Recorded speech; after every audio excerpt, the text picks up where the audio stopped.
Hello, this is an approximately 4 to 5 minute long video, just a demo of how to best use the College Financial Health Dashboard paid version. So if you go to our website, mycollegeviability.com, and you have not logged in yet, you want to go over here to Access Account. Click on that. You should have received an email with your information, or you can utilize the email that you use to pay for your account and type in that email. And once you type in that email, it's going to give you two options. Number one is it's going to send you a verification code to that email. You can either use that verification code to log in, or you could continue with your password instead. And if you type in your password, go ahead, click continue. It should log you into the system here. Once you're into the system, you're going to see the CFH Dashboard Navigation tab show up. If you click on that, that's going to be your main navigation area for your paid College Financial Health dashboard. If you click on Dashboard Home, it's going to take you to the home part of that dashboard. First thing I'd like to highlight is you can update your colleges on any page of this dashboard. So if you click Add or Update Colleges, you'll see your colleges listed here, or if you haven't logged in yet, there's going to be no colleges listed here, but then you can change or update those colleges. So always click on that down arrow. Once all of those colleges show up, you can then start searching for colleges. So you can type in the whole college name to search for that, and then kind of select the box associated with the college that you're interested in, or you could just scroll and look for particular colleges to find as well. You can also add or take off the national median for all of our data points for these 1,200 plus private colleges. I recommend a maximum of 5 pieces here because then the graphs get very busy if you have more than 5, but you can add as many or as few down to 1 as you'd like. Once you have that, you can go ahead and click Update. You will see that these colleges have updated here. It might take a couple seconds to pull all of that data for those colleges, but once 3 to 5 seconds have passed, you should be able to go down here to your dashboard sections and look at all these different student outcome or college financial health data points and indicators. So if I wanted to learn more about my student financial outcomes and my selected colleges, I can select that area. It's going to take me to that section of the dashboard. You can see all the colleges you selected here. You can add or update them if you'd like, just as you did before. If you do add them on this page, please refresh it after you have added or changed those colleges to make sure the data points refresh.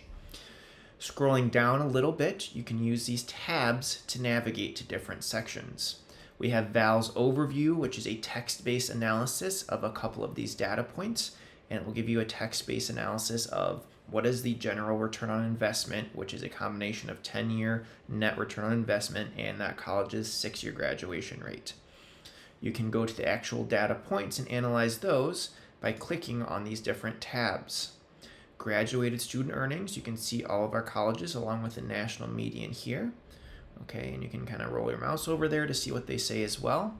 And if you'd like to learn more, you can click on that indicator info and it's going to give you a definition, how to interpret that, why it's important, what to kind of consider for limitations, and more. From here, you can either scroll back up to the top, stay in that same area, navigate to different sections of that same dashboard section, or we could go back to our dashboard home. It's going to take us back to this familiar screen. We can add or update colleges, or we can go to a different section of the dashboard, College Long-Term Financial Health. Still have our same colleges here. Again, we've got a Val's Overview now for long-term financial health. Maybe you want to look at the college endowment and the endowment per FTE. So here we can see that over time, this is inflation adjusted, all shown in 2025 dollars. And if you want to take away a college, you can select that college to only analyze 1 or 2 or 3 or whatever you'd like to do in terms of colleges, or you can add them back on as well. As you can see here, Alverno is very similar to the national median in terms of endowment per student FTE. Last piece I'd like to highlight here is I'm going to go back to the dashboard home by clicking on this left-hand side here. So you can also search by indicator. So if you'd like to know everything about the revenue of that college, you can search revenue and then see all of the indicators we have that have revenue in the title that are related to revenue.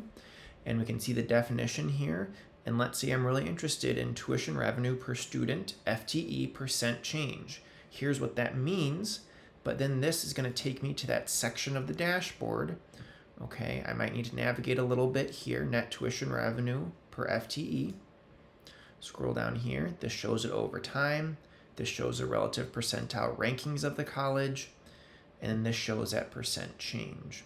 So here we can see nationally, all private colleges have actually decreased 28% when controlled for inflation, their net tuition revenue per full-time equivalent undergraduate student. We can go back to the dashboard home here. And again, continue to navigate, explore the different areas. We can either do that by indicator, or we can do that through this dashboard sections here.